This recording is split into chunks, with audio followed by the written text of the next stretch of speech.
ई social media के युग है तो नीक होइ छै तऽ सेहो देखबै छी, अगर कोनो चीज गड़बड़ होइ छै तऽ अहीं सबके देखबै छी। और अहाँ सब जे किछु बुझैत होइ, हमरा सने जे किओ जुड़ल छियै, हम अपन परिवार के सदस्य बुझै छी आ बुझैत रहब। पिताजी वाला जे वीडियो सब दैत रहिए तऽ किछु लोग कमेंट करऽ लगला जे पिताजी के पूछिए जे बाबूजी अहाँ जहन मरबै तऽ कोन ठून जरायब, अहाँके कतऽ, अहाँके केना कऽ की करब। जे पिताजी हमरा कहि कऽ गेलथि, एगो सही पुत्र के, सही जे पुत्र होइ छै तऽ पिता या माता जे अगर कहै छै ओकरा अगर पालन करी तऽ वह महानता छै।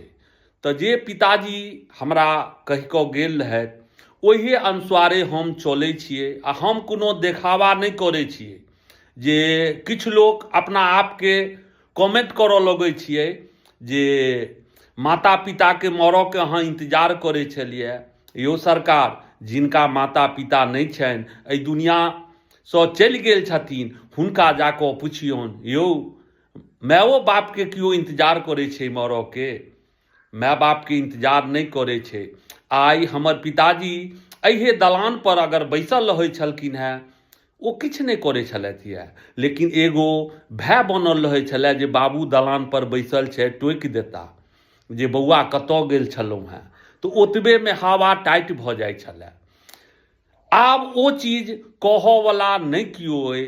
नहि कहै छै जे मरलाके बादमे मुरीठा बान्हि दै छै आदमीके, जे आब अहाँ जहन कर्म क्रिया भऽ जाइ छै तऽ मुरीठा बान्हि दै छै जे आब बौआ अहाँ स्वतंत्र भऽ गेलहुँ, अहीँ एहि घरके गार्जियन छियै, अहीँ पर सबटा दुनिया छै। पहिले तऽ ई होइत रहै छलैए, जहन पिताजी रहै छलथि यऽ तऽ होइ छलैए जे कोनो तरहक बात अगर करब तऽ पिताजीके केओ उपराग अगर दऽ देत तऽ अपना आपके बहुत कष्ट हैत। ओहि दुआरे और बहुत बात होइ छलैए, मार सम्हार सबटा जाबैत काल गार्जियन रहै छै तऽ गार्जियनके किछु गप्पे जुदा होइ छै।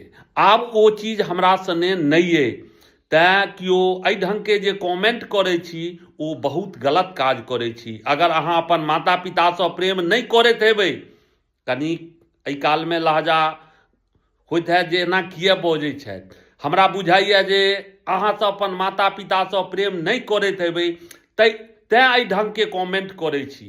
ई बहुत गलत बात करै छी जे यौ सरकार, यौ मातो पिताके केओ मरऽके इंतजार करै छै तऽ एहि ढङ्गके किछु सोशल मीडिया पर बाजऽ हमरो अबैए, लिखऽ हमरो अबैए एहि ढङ्गके बात, लेकिन अपन संस्कार अहाँ नहि देखाउ। हम अपन संस्कार नहि देखाबऽ चाहै छी, तेँ किछु नहि आबि कऽ लिख दियै जे हमरा बाध्य भऽ जाय। हम नहि चाहै छलहुँ हेँ वीडियो बनाबऽ लए, लेकिन अहाँसब बाध्य हमरा करै छी। हम चाहब तऽ अहाँके आईडी के मेंशनो कऽ सकै छी, हम चाहब तऽ अहाँके नामो लऽ सकै छी। तेँ हमर ई संस्कार नहि अइ, अहाँके संस्कार अइ, अहाँ करैत रहू।